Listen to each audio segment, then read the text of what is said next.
হ্যাঁ গাইস, আজ আমরা একটি টয়োটা ফরচুনারের ব্রেক প্যাড চেঞ্জ করলাম। তো তোমরা শেষ পর্যন্ত দেখো আমরা কেমনভাবে ফরচুনারটার ব্রেক প্যাড চেঞ্জ করছি। দেখো, অন্য গাড়ির তুলনায় এর সিস্টেমটা কিন্তু একটু আলাদা, তোমরা দেখলেই বুঝতে পারবে। তো তোমরা ভিডিওটি দেখতে থাকো।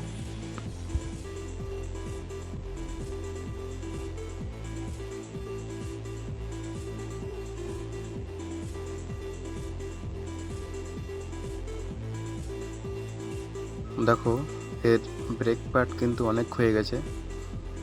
যেহেতু বড় গাড়ি, সেহেতু আমরা এই অবস্থাতেই ব্রেক প্যাডটা চেঞ্জ করে দেব, বেশি সমস্যা হতে পারে পরে।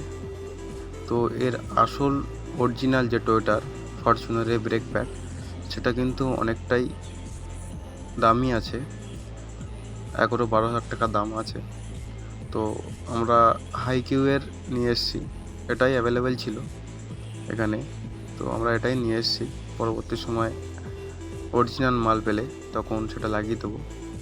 তো হাইকিউর মাল নিয়ে এটাকে এখন আমরা লাগাচ্ছি। তো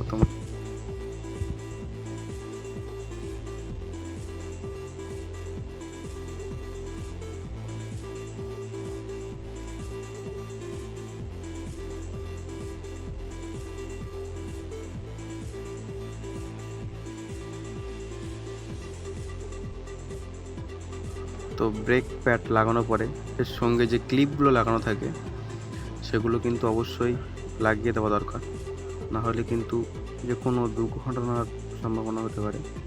তো সেইভাবে দেখে শুনে লাগানো দরকার। তখন আমরা কিন্তু বাম সাইডটা কমপ্লিট করে দিয়েছি, এবার ডান সাইড যেটা আছে সেটার ব্রেক প্যাডটা চেঞ্জ করছি। তো তোমরা ভিডিওটি দেখতে থাকো।